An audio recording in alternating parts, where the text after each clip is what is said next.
go his way because I think that he's actually the strongest laner that WE have on their roster. With that, we're coming down to the last ban for WE as they get into this, their second game against WE. Now, so far, they have played 15 games in the LPL and won 3 of them. That's a 20% win rate. They need points. They need these wins if they want to expect to compete in the latter half of the split, and if at all possible, make the playoffs. Now, Xiaohu's Azir being taken away, that's no surprise. Just so many priority picks across the board, but unfortunately Xiaohu's showed that he doesn't need his Azir. He's a fantastic Azir player, but just as potent at that Orianna. And of course, the last man is going to be that Ryze. Interesting that RNG leave Echo open once again.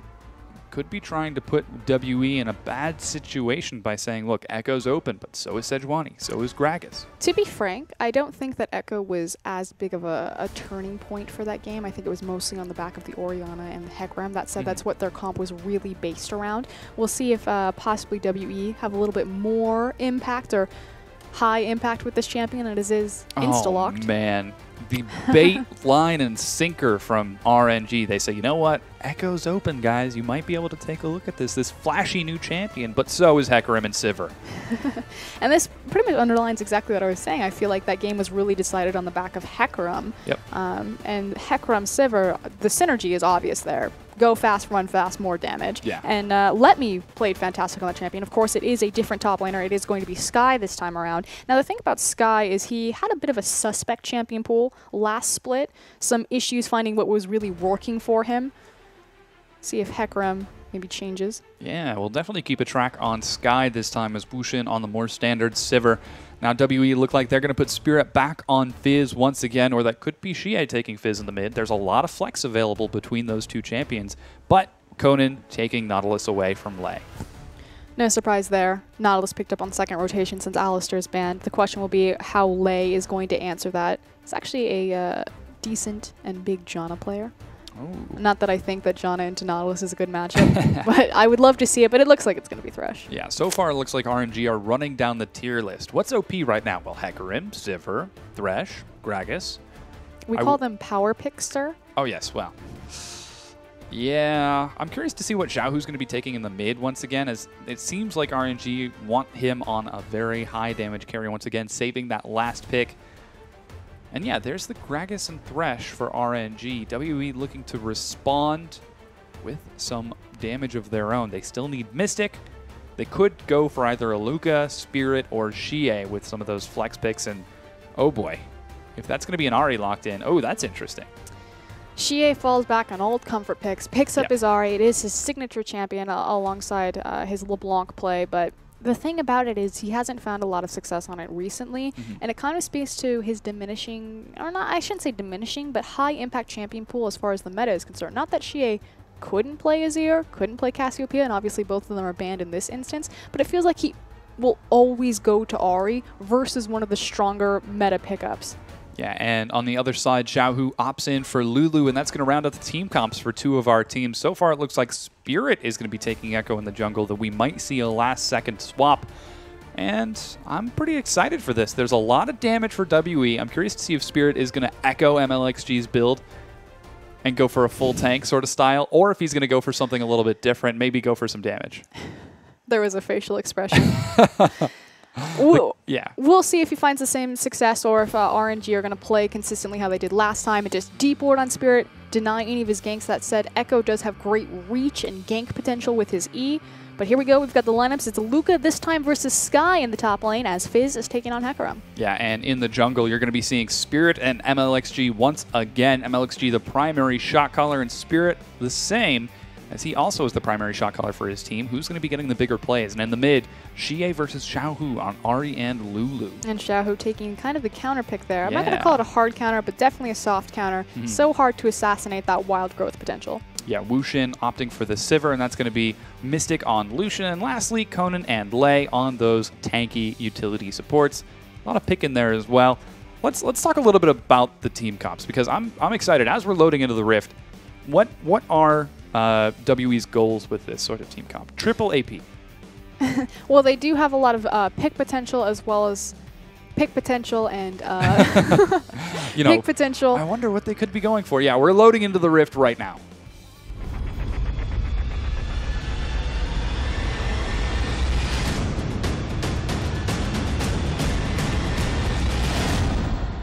And we have loaded onto the Rift for game number 2 between World Elite and Royal Never Give Up. And we were talking a little bit about the team comps. Let's continue to hit on that. WE looking for picks, was it? I believe so. Yeah. So not team fights, but picks. I'm going to use this word loosely for Fizz and Echo, depending on their builds. They technically have 3 assassin-style champions or high burst champions that can get to the backline and delete someone from the map. You sound kind of like National Geographic right there. It's like, oh yes, in their native environment. The 3 assassin composition from World Elite. The triple assassin, where they're just like, everyone gets a power pick, everyone's free for all. You get an assassin, you get an assassin, everyone gets assassins. You all have mobility, you're all on your own. Everyone can get away. Look at how mobile they are. You got the troll pull, you got Echo's reset, as well as his gap closer. Ari has her spirit rush, the relentless pursuit. It's pretty much free for all, every man for themselves. Yeah, kind of interesting to see that coming out of WE because it has been. We did talk about, though, how I thought that a good strategy for WE, as I cut you off, I like touched his inner arm too. I was like, wait, honey. A good strategy for WE would be to just play really strong laners. And you have probably the strongest bot lane possible in Lucian and Nautilus and just try to win lane, win game, finding an advantage there because Spirit has effectively been stalled out with the deep vision from RNG. So I like the strategy. Yeah. We'll definitely keep a track on whether or not Spirit is able to be successful with some of his roams this time, as there, once again, is a lot of potential. It's very likely we're going to see double Sightstone once again. Gragas very fond of that after getting the Cinderhulk. Sky looking to start a camp. He actually helped out just a touch with that red buff and went for the Krugs as well. So interesting decisions as the distribution of gold and resources early on for RNG seemed to be looking to put Sky in a comfortable position before sending him against Aluka. And like she, either looking for the Scuttle Crab or looking for a very early gank on someone who is pushed rather close to his tower. Very tricky. We'll see if Sky gets caught here. The flash comes out. Xie is caught. He flashes away. First blood on Xiaohu. Beautifully executed right there. And I actually just made the statement that he was pushing to his tower, but as we got the observer onto that mid lane there, it was really... Instantly walked away from it. Yeah, it was beautifully timed because it was just as the minion wave was shifting forward. So excellent execution and setup from Xiaohu, and MLXG coming up big again on a level 2 gank. Yeah, and I guess that's kind of why we saw Sky helping him out just a bit to get through that red buff super fast and into the mid lane. And once again, MLXG, he's out for blood right now as he looks for a gank on the bottom. RNG have not given it away just yet. They've got a cannon minion there, but he's looking for a lantern. Now they decide to back away. Never mind, he's only level 2. Yeah. Doesn't have it. Not quite yet. Instead, he goes for the Scuttle, while Spirit opts for the red buff of his own. And interesting how these junglers are passing through their jungle at about the same time and throughout the same clear speed, but MLXG got a gank off. Well, Spirit went back and he got wards. He did. Yeah. He's got a pink ward. He's like, you're not deep warding on me this time. Keep vision of me, eh? We'll have to see how RNG respond if they go for similar plays or if they try to let their rather self-sufficient lanes just farm things out. Here's Spirit looking for a gank in the mid lane. The bubble goes out. Is Xiaohu going to be caught? He times it perfectly. Xiaohu's taken some big damage here. He's holding on to the charm. Xie hasn't tossed it. There he goes. Xie gets a revenge kill onto Xiaohu. And this is what I was talking about, the reach of Echo onto these ganks, throwing out his E, I believe it's the E, yes? Yes. Throwing out the E, making sure that he gets in range of his W to proc the stun, because once he walks into it, not only does he get a shield, but it immediately stuns the target, and allowing Xie to gap close effectively, follow up with chain CC, and murder someone. Yeah, really solid play out of Spirit, and just like that, he's evened things up. MLXG catches some farm in the mid lane, and Spirit clears away his Gromp camp. Says, Gragas, you're big enough, you don't need these things. Well, obviously he's able to immediately translate his power into an invade as he's looking for his E over the wall here for a sneaky gank path. Yeah, because they had just won in the mid lane. He's going to have to be really careful here because that is a very low range on that. Decides to drop it out. Could be looking for the dive. Hook comes out, but whoosh walks away. And yeah, there was the range coming into effect right there. That was really beautifully positioned by Spirit, but an even better lantern from Lei to pull whoosh to safety. Yeah, right now RNG just about a little ahead of World Elite. Minor gold lead, as we can see Sky doing rather well in the top lane, and MLXG pretty well in the jungle as he does have more camps cleared. Could be seeing a potential dive as 3 members roam up. Yeah, MLXG staggers the wave out. Aluka on the troll pole isn't going to survive for very long. He's trying to stall out the wave here, but he's taking so much damage. Jumps and turns onto Xiaohu now, but Sky gets onto him. Xiaohu with another kill. And how the tables have turned. Look at the deep ward. So we just saw the gank into the top lane. So now my question is, what is the response from WE? They have a numbers advantage on the bottom side of the map. They're not going to commit to the dragon, but they have placed multiple deep wards, which is what RNG did to WE the last time around. But now it's a question, what will WE do with this information? So far, we aren't seeing any pressure from MLXG as he goes to clear out his own jungle after stealing away the Direwolf camp from RNG. And Spirit is slowly ramping that Echo up more and more. Things seem to be slowing down just a bit as we've got double recall from the top lane. Looks like it's challenging Smite versus challenging Smite. Equivalent combat stats. Actually, I can't say that because Hecarim gains damage from his movement speed. He's got his boots. He does. When Hecarim buys boots, does he buy 2 pairs? 4. So he has 8 boots. I see what you did there. I want to talk about... What does he do with his extra boots? He sticks 2 on his hands and the other 2 on the ends of his glaive. Oh, that's right. He does have enough limbs. Oh, very fun. Yeah, so Sky just hit level 6. Aluka also hits level 6 as well. But there's something you want to talk about. Yeah, it's the item, or not item, CS discrepancies that are developing in the mid and the top lane. And the one that I really want to talk about is the top lane, because this is just a primary issue that's been reoccurring with Aluka, putting him on these 1v1 dual-style champions, Aurelia, Fizz, even Rumble to some extent. He just falls behind naturally in his lane. Of course, he got dove, but eating up resources, Spirit decided to just let him get dove that time as opposed to trying to 2v4 in the top lane. Yeah, Xie was looking for a roam as well. He cleared out the mid and even shoved for a bit, but didn't decide to help out. This has been an undoing to WE. The fact that Aluka just is an easy target for teams to exploit, especially on a very high impact and very important pick like the Center Hulk Fizz in the LPL meta right now, and fallen behind 20 CS there. Close to 30. Pretty big number opening up, and on the mid lane, Xie seems to be making up for that deficit. And this is something we talked a little bit about in Champions League. Xie has a lot more survivability on that Ahri, and yes, he is an assassin, but he's not often able to translate that into actual assassinations. Not big on the whole roam thing. It's more about if Xie can just brute force his lane down, he'll continue to do that. Ahri is, of course, a big signature and comfort pick for him, so good to see him kind of back on his roots, but we'll see if he's able to translate this CS discrepancy and this lead into the map and possibly into a victory for WE. Yeah, interestingly enough, Spirit, despite using a lot of mana himself, is going to hand that blue over to Xie. He knows, you know what, you're doing really well. Why don't we keep you doing well and put some pressure onto that? So just like that, Spirit clears that out, looks to go for an invade, but MLXG isn't there. He's in the top lane. He finds Aluka. Lots of damage coming across, but Aluka is bursted down. He doesn't have flash. He does dodge the barrel, but the onslaught of shadows finds him. Sky with a kill. And again, Aluka, just an easy primary target to pick up. No response from WE. Potential invade from Spirit not paying off as there was no red buff to be taken, while RNG continue to put pressure down on the bottom. They've got deep wards now to watch for any sort of pressure. Every single bush. Yeah, just to make sure we didn't see him in that one, we can watch him in every other bush. Spirit clears out his red buff. He's looking for level 6 so we can start getting some effective dives across, but he's going to be just a little bit late as it looks like this wave is going to be staggered out by WE. And Lay picking up some more souls. We're now 9.5 minutes into the game. This game hasn't exploded as much as the other one have, but RNG once again with a minor advantage over WE. So another rotation of the buffs is coming up, so we will see those buffs handed off into the mid laners.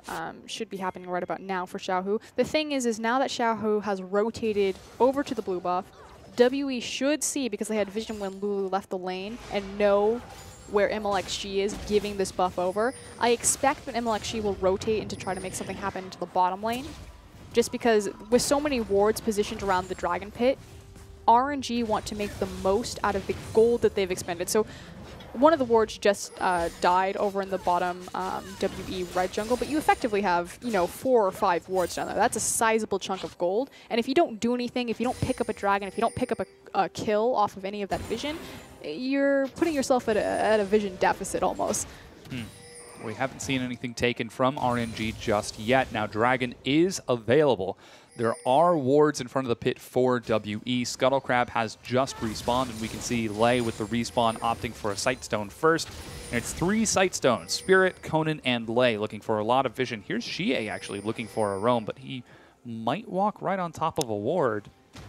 No, he could be looking for a pick on the He's trying to place a deep ward, but he doesn't see where his mid laner is. Yeah, there he goes. Sees sees MLXG. Meanwhile, a dive on the bottom as the wave gets pushed under the turret. Sky actually teleports in. He's just got his Onslaught of Shadows. Conan's caught. He could go down here. The Onslaught of Shadows finds Mystic and Conan, but WE are grouped up so tightly. So much AoE damage is coming across. A great knockup finds Xiaohu, but they're just trading back and forth. It's AoE on top of AoE. This is such a tight corridor. And so far, it looks like WE are coming out on top. They pick up 4 kills. Wu Xin, the sole survivor, is running for his life. Flash comes out for Spirit to chase him. He wants this kill. He gets the slow. Spell Shield blocks 1 rotation of the damage. Are they going to look for the dive here? Conan is going in there. They're going to have to let it go. But 4 kills for 2 in favor of WE. They mismanaged the tower aggro on the very back of that fight, but this is what WE needed. They needed a big fight like that, but it doesn't translate into anything. It's not like it gives them a tower, it gives them a dragon. They lose both teleports in that engagement. Fantastic job for Aluka finally getting to his team on time, but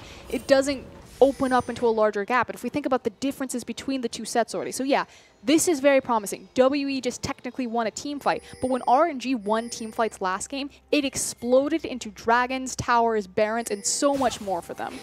We haven't seen any big expansions off of this early advantage that WE have so far. In fact, they have just evened things up once again. If they can find another 5v5 in a grouped up corridor, that would be fantastic. But they just were not able to take too much off the backside of this, as Spirit with the overextension on the dive wasn't able to take the dragon, but RNG rush onto the dragon as it respawns, while WE look to set up a dive in the top lane. They're going to be sacking that thing for free. WE won the team fight, and RNG gets the dragon. Funny how that works out now. They still have the gold lead as well. Yeah, even how Xiaohu is positioning himself on the lane, keeping Xie on the far side away from it just by shoving forward.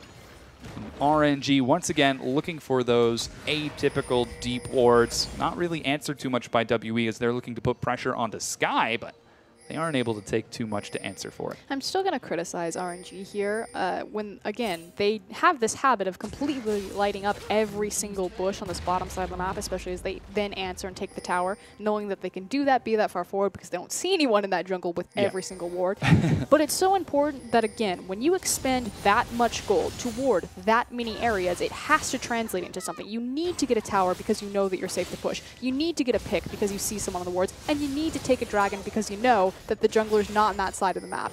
They didn't do it the first time. They somehow managed to sneak away from the dragon just because WE kind of misused their pressure on the map, winning a team fight and then not going straight towards the objective with the kill goal that they had gotten. But hold on, here comes the flank. Yeah, the stun isn't going to land for Spirit. Instead, he gets into the fight before everyone else does, dodges the belly boop, but doesn't take enough damage or deal enough damage for it to turn into a full fight. And despite all 10 members grouping up in the mid lane, they back away.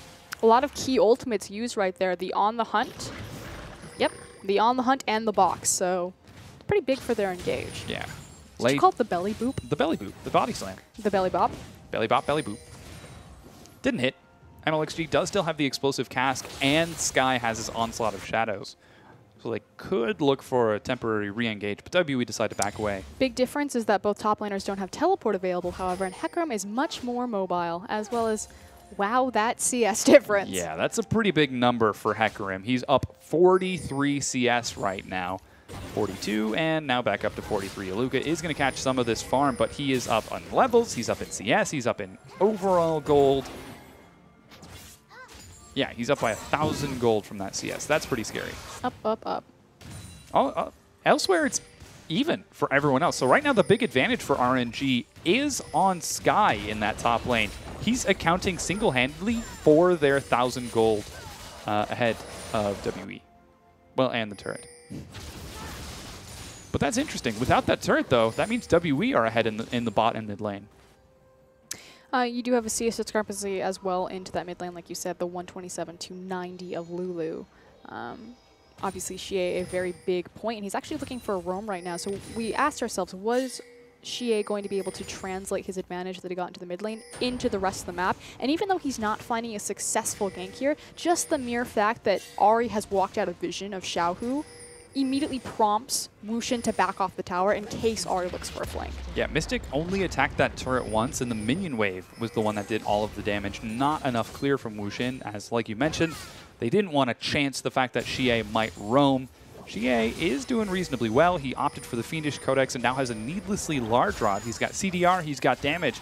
We'll have to see what he decides to go for with this recall. He goes for the Luden's Echo first, so it just might be that we see Xie assassinating some people. I actually really like this build in Ahri. She doesn't need any sort of core itemization like a Cassiopeia will with the tier, or like Victor will with his Hex core and things like that. She can just go straight into the Luden's Echo. It's obviously going to give her massive amounts of AP, help out her wave clear, and because she's more of a sustain mage rather than, even though she takes, it's kind of weird because she is technically an assassin, she has the ability to 100 to 0 someone if she catches them. But just multiple rotations through her spells, multiple Luden's Echo proc. Thank you. I was like, Luden echoes, Luda. I can speak sometimes. Yeah, there's a bit of a rotation out of WE. With that Luden's Echo finished, Xie feels safe enough to hold his own on the bottom side of the map, while Mystic and Conan swing up to the mid to try to put some pressure onto Xiaohu. However, it is immediately answered by the rest of RNG. They're going to send Wushin to the top lane, and Sky's going with him. I would love it if they rotated Xie down to the bottom side, just because he is very mobile on that Ahri, and he has tons of dual potential on pretty much every single member, and just maintain the 2v2 in the mid lane to siege that tower with Wushin's passive burn, and just have Xie almost as like a split pusher, like a Zed, but on Ahri. Yeah, seems like that's what we're seeing right now. He is down on the bottom side of the map. RNG see him down there. Some pings go forward for Xie to continue shoving, but RNG answer by shoving top. That CS discrepancy opens it to an aggression discrepancy, and now opens into a turret discrepancy as Wushin takes that top tier 1. This is a little bit tricky, although Sky is backing to respond to Xie. I was going to say there's a lot more pushing potential with Sivir doing some damage on the tower versus the pushing Ahri, but Spirit runs over to join him. Yeah, they're doing some serious damage to the turret. It's brought down to about half health. Sky is finally here. Probably not going to be able to go 1v2, but he is able to clear the wave enough. And, ooh, a good death corner being set up by Mystic and Conan. But caught out. It's spot up by a ward, though. By a deep ward. Yeah. Oh, RNG. That's a RNG. defensive ward. RNG just seem to have a sixth sense for where they want to put wards this game. They have great vision control. They certainly do. Double sight stone across, keeping them very well informed as to WE's movements around the map. And WE have actually opened up to a gold. Nope, that's a disadvantage. We tried, WE. I tried for it, but I didn't quite find it. That single turret RNG have bring them 1,000 gold ahead. Conan sweeps and doesn't find the ward 2 feet from him. The big thing is that the dragon is spawning. Hold on. Nope. The big thing is, Yeah. is that the dragon is spawning in 2 seconds. And the thing that I want to touch on and what's very important for this 5v5 that's surely going to happen is that this is when WE thrive. When they have just a free-for-all of mobility-based champions. It's not about, you know, protecting the AD carry or peeling or making sure that we synergize all of our cooldowns. It's just about doing damage on every single member. Yeah, 5-man group from RNG in the mid lane is letting Aluka get some really solid free damage onto the top tier 1. But RNG have got control over the mid lane. They're going to have control over the dragon now as they walk forward as a group. They're going to start it. The turret goes down. We'll see if Aluka teleports in. He's doing more and more damage to that lane. RNG are set up to follow on the far side. MLXG finds GA on the backside. The stun comes out from Spirit. He only finds Lei. He goes solo and is forced to back out immediately. Aluka's in the front lines now as he did teleport to join the fight. He's trading with Sky, who gets a huge onslaught of shadows, but nobody has died yet. Finally, 1 member goes down, now 3, as it's just AoE damage for RNG, cleaning it up. Aluka going 1v3 with the CC. Oh, a great dodge from Zhao, who predicts the pull. And it's a quick 4 kills for RNG. And that effectively was a microcosm of both of these teams. So they come out even, and this is just one of the problems with WE. They aren't there cohesively as a unit for these team fights. It was an even game. They approached a 5v5. didn't follow up on the resources, didn't chain their CC, didn't focus the same targets, and the superior team fighting team comes out on top, and it's RNG. Yeah, RNG doing really well with that fight. Sky holding onto his ultimate for such a long time, just scattered WE like a bunch of billiard balls, and Xie, despite being caught out early on, was still able to get some pretty solid damage. And just like this, we're 20 minutes into the game. RNG are now 1,500 gold ahead after that last team fight. And here's the breakdown. So Spirit, what he's trying to do, obviously to lock up. The E isn't close enough to get the stun, but then it's just a scattered, chaotic mess. But look at how RNG are all grouped up, covering their flanks, dodging back together. Luca gets caught off on the side. He's not doing any damage right now, literally just running around, not even hitting anyone. Jumps back in the very end, tries to trade 1-for-1 for Xiaohu, but a nice heal saves his life. Yeah, Wu Xin was actually untouched throughout that entire fight. I think at most he was brought down to like 80% of his health through a single stray auto attack that hit him. And oh no, Xie! There you go. He's got it. He clears out his own blue buff. Luckily for him, the Cinder Hulk does not in fact kill camps. It only brings them to 1 health. Does not kill buffs. Brings them to 1 health. Now Luca back in the top lane. You can see that discrepancy pretty widely now as Xie is just doing so much damage, not even afraid to bully it out. As a fight breaks out in the mid lane, RNG looks like they want a tango with WE once again, but WE decide they want no part of this. Teleport comes in from Sky as he finds Xie and destroys him. Whoosh and Xiaohu and Sky are just doing some incredible damage here, and then they immediately turn for the Baron. Have to be very careful. Spirit's still up and available, so this is technically a smite war should Spirit get into position. That said, Gragas does have the higher level smite. We'll see if it pays off. The AoE field comes out. Parallel Convergence doesn't yield any results. It just slows them, so they take some more damage from the Baron, but the Baron is secured nonetheless. RNG take it. And what's most important, again, we talked about WE. When they win team fights, when they win picks, it doesn't mean anything because it doesn't translate to anything. What just happens? RNG won 2 team fights, or technically a team fight, and then a pick back-to-back. First thing they grab is the Dragon. Second thing, the Baron. Yeah, solid pickups from RNG. Now they're up 2 Dragons, a Baron, and now 6,000 gold. Excuse me, that's 5.2. And just like that, RNG have blown this game right open. They were keeping pace with WE, just going for a light casual stroll, but WE were huffing and puffing and saying, this is the best we've got, this is what we can do. And RNG have said, really? I've still got a 5th gear. WE thrive in skirmishes, not only with their composition and their makeup, because they have a lot of high mobility skirmish-based champions, but just themselves as players. They have high mechanical skillings. They're really good at pressing their buttons, but as a team, they just can't cover their flanks, stay together as a unit, make sure that they're prioritizing the same targets. Yeah, speaking of flanks, Aluka gets caught out once again. He's 1-5-5 right now, not having the best game as RNG are putting pressure where pressure is most deserved. The team has left Aluka out to dry. Yeah. And RNG have recognized that he's a very easy pickup and just consistently picking on him. Yeah. Pick translates into a tower, might translate into more. Yeah, WE don't even try to defend that turret as they know that they can't group up. Spirit looks for the AoE. Parallel Convergence finds only Lei. They get some good damage across, but they can't quite bring him low. Oh man, some big damage from Wu Xin. Lei is still alive in the back line as Wu Xin and Xiaohu in the front are doing so much. Now that Sky has joined the fight, WE cannot take this. They dive onto Xie in the back line. He gets destroyed as MLXG does so much damage. The the inhibitor turret is going to fall, but with Mystic there and significant amounts of damage, they decide they don't want to trade. Oh, come on, Sky, what are you doing? Let him go. You're not chasing me, I'm chasing you. Yeah. No, okay, the thing that I want to talk about with that pick, I don't know, have you ever seen Mulan? Yes. Okay, the Disney version. You know the point when Mushu is on the rocket and they go to like hit, and then they miss and he hits the mountain, he causes the avalanche? Yes. You remember what he says? No. He says, they were 3 feet in front of you. Conan completely whiffed his dredge line on the CC lock target in Lei, and he pulled Gragas into his team. That was pretty excellent. Oh, boy. I'm going to call it pulling a Mushu. See, now I've built up the vocabulary, so in future casts, I'm going to be like, that's a straight Mushu play. He's pulling a Mushu right there. It's excellent because we're in China. Yeah, well, right now it seems like RNG are being the men right now. As swift as a coursing river, they rush to victory.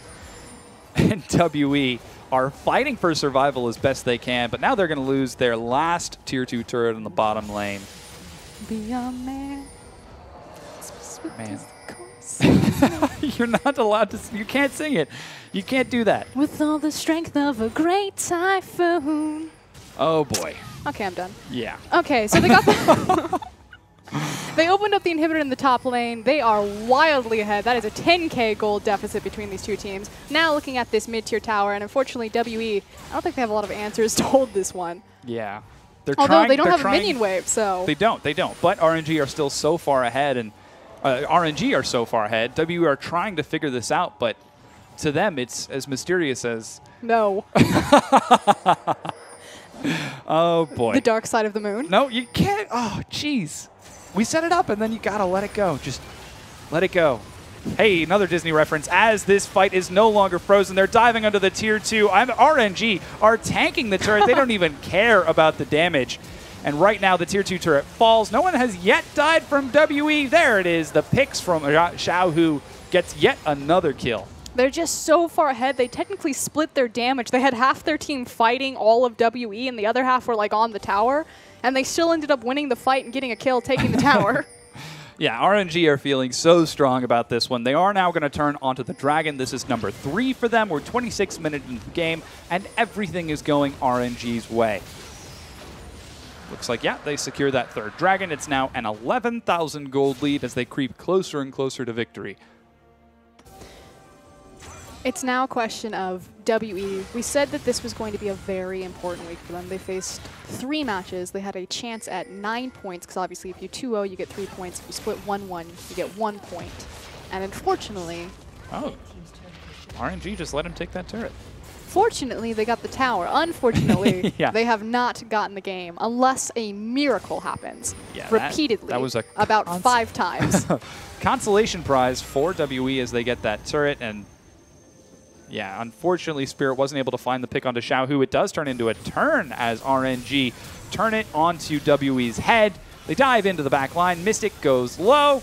Should be able to be picked up by MLXG. And yeah, Xie actually managed to kill Xiaohu, though Mystic has now fallen. Can Xie keep himself alive here? Sky teleports into the back line without a Spirit Rush to keep himself away from that Hecarim. Xie should be going down. There it is. Sky picks it up. That's going to be the ace for RNG. Really nice attempt from Xie right there to get into the back line. RNG kind of caught with their pants down, didn't have Sky in position to help peel for his back line. Likewise, MLXG was like, peel for the back line, I'm going deep. Yeah.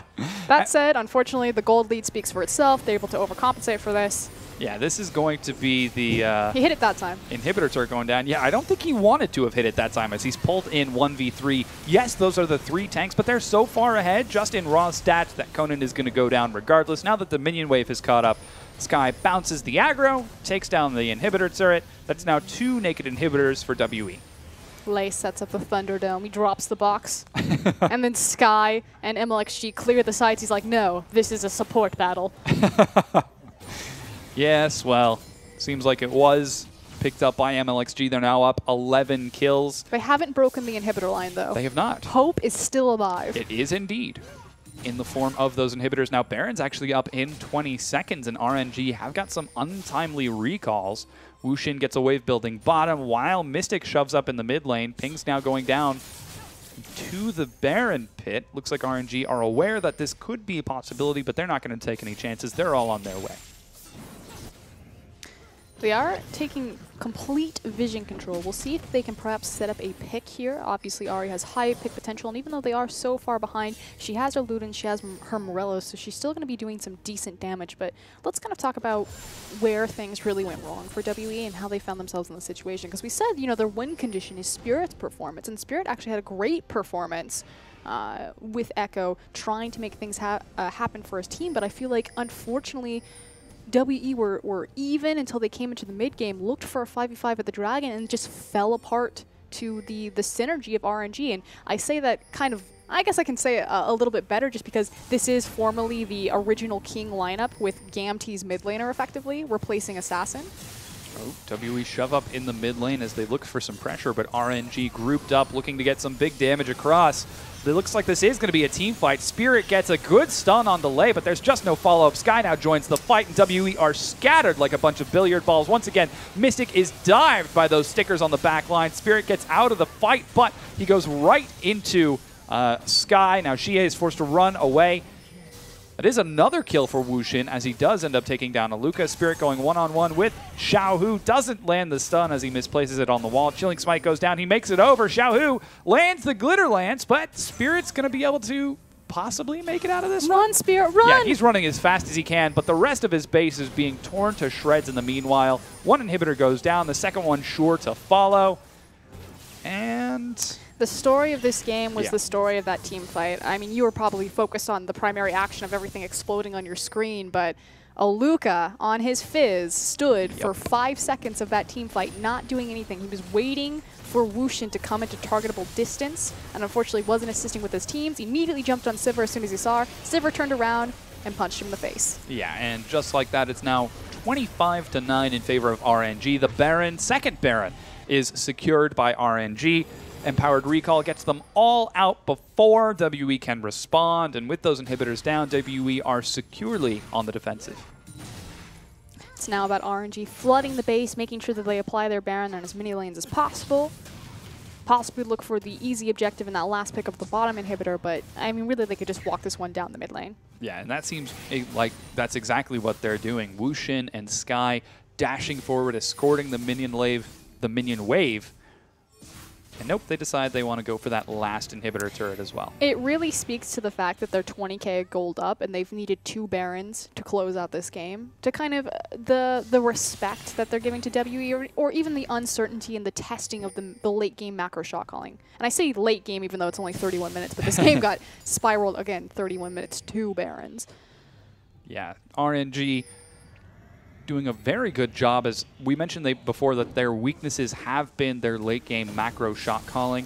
It's been good. Like there's no big holes in it. They haven't been as effective with their momentum, although we're looking at the dive right now. Yeah, the dive happens. WE trying to put up a final defense, but they just don't have enough. Double kill picked up by Sky. It's not going to be a triple as Xiaohu steals that away while Spirit and Aluka run as far as they can under the fountain. Bit of a dive coming out from Sky. He doesn't take any sort of fountain damage. That last inhibitor is going to be cleaned up, and RNG play textbook, take down all 3 inhibitors, and they're going to be getting on the Nexus. I think that's the best way to word it, yes, textbook. It was a very clinical, textbook, clean series from them, and a little bit cautious in the second game as far as how much power they had and how crazy they could go for, but excellently played by RNG, and just really unfortunate for WE to see them fall again this far behind. Yeah, they're 0-2 with this series. That's going to put them at 3-13 for their final score for today, at least. And RNG, I want to continue talking about that because we talked about some of their macro shot calling, the fact that they play well when they're ahead, not so much when they're even or behind. Talented, but inconsistent. Yes, and this is a great step in the right direction for them. I mean, that said, this was against the second to last placed team. They did play well. They kept it clean. They respected WE. They played it out. They said, you know,